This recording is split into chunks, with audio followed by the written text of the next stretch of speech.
नमस्कार, आप देख रहे हैं द हिंद 24 न्यूज और मैं हूं आपके साथ साक्षी। आइए नजर डालते हैं आज की बड़ी खबरों की ओर। बारिश की स्थिति को ध्यान में रखते हुए छात्रों के हित में बड़ा निर्णय। धोरण 10 और 12 की पूरक परीक्षाएं 23 और 24 जून को आयोजित की गई थी, लेकिन भारी बारिश के कारण कई छात्र ये पूरक परीक्षाएं नहीं दे पाए। अब ऐसे छात्रों के लिए राहत की खबर है जो छात्र पूरक परीक्षा देने से चूक गए हैं। उनके लिए आने वाले समय में फिर से पूरक परीक्षा आयोजित की जाएगी। धोरण 10 और 12 की पूरक परीक्षा के छात्रों के लिए शिक्षा मंत्री प्रफुल्ल पानसेरिया ने मुख्यमंत्री के साथ बैठक कर यह हितलाभकारी निर्णय लिया है। आगामी दिनों में छात्रों को पूरक परीक्षा का एक और अवसर मिलेगा।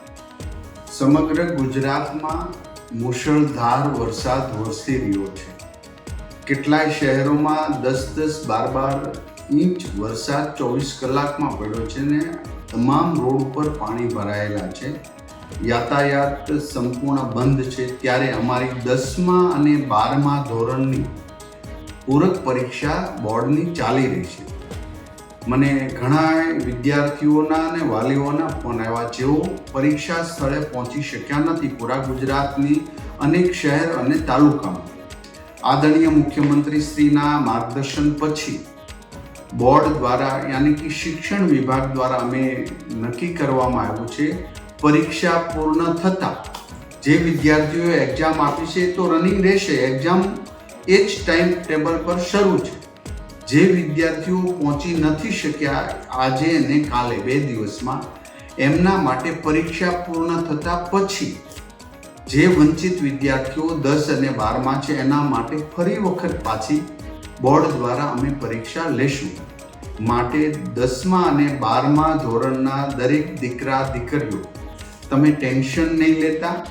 તમારા માટે સરકારે સ્પેશિયલ વ્યવસ્થા બીજી વાર કરવામાં આવી છે, કારણ કે આટલા બધા વરસાદની અંદર ઘણી સ્કૂલ સુધી પહોંચવાનું નામુમકિન હતું, પહોંચી શકાયેલી સ્થિતિ પણ ન હતી।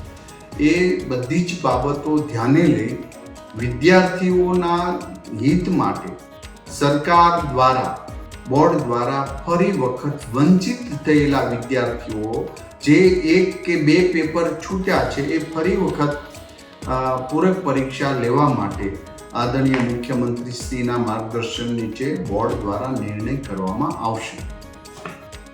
देखते रहिए द हिंद 24 न्यूज।